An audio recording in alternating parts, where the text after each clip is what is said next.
Planong kolektahon sa Visayan Electric Company sa ilang mga konsumidor ang 5.08 million pesos nga franchise tax nga ilang gibayad sa probinsya sa Sugbo.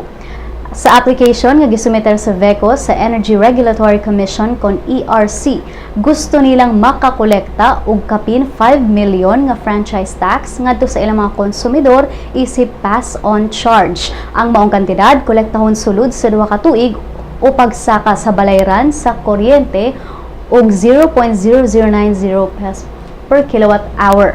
Gipasabot sa VECO nga nakabayad sila og dulan sa 60 milyones pesos nga franchise tax sa probinsya sa Sugbo apan nakakolekta lang sila og 50 milyones pesos gikan sa mga konsumidor tungod kay gisunod sa kumpanya ang karaang rate nga gimando sa ERC.